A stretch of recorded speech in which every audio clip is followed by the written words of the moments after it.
Debentures की cost comparatively कम की होती है. Debenture, why debenture is a cheap source.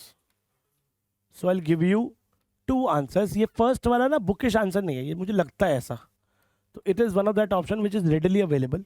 जब बहुत सारी चीज़ें आराम से अवेलेबल होती है तो वो जनरली चीप रेट पे मिल जाता है. करेक्ट है, सप्लाई ज़्यादा है ऐसा मान लो. पर ये कुछ मेजर रीज़न नहीं है. इससे मेजर रीज़न क्या है? It gives you tax saving benefit. What is tax saving benefit? So let's understand this with the help of an example. Imagine there are 2 different companies A and B. दोनों का profit है 10 lakh rupees. They both have EBIT of 10 lakh rupees. Imagine A ने 20 लाख रुपए बोरो किया हुआ है 10% debenture और इसके पास 0 बोरिंग है. तो इसका इंटरेस्ट पेमेंट कितना हुआ? 2 लाख. आप लोग बोल सकते हैं साथ में. और इसका इंटरेस्ट पेमेंट कितना हुआ? 0.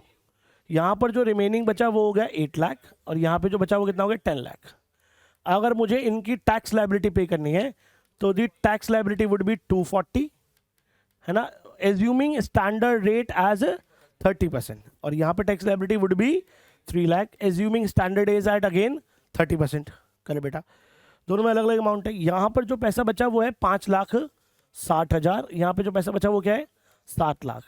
अब मुझे बताना आपको ये है with a different colour. I try कि कोई और कलर यूज़ करके आपको बताया जाए. राइट बेटा, कि जो पैसा यहाँ पर आपने पे किया वर्सेस जो यहाँ पे किया उसमें एक डिफरेंस है. That difference is of 60,000 rupees.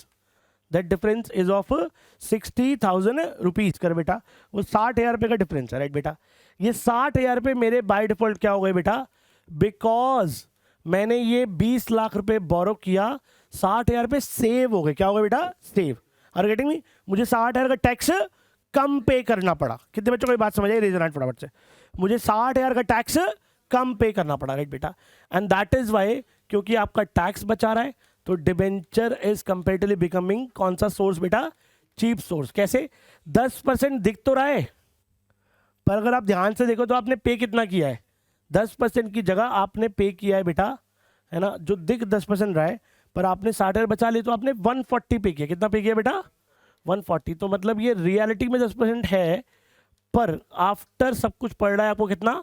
7%. कितना पड़ा बेटा? 7. क्लियर है?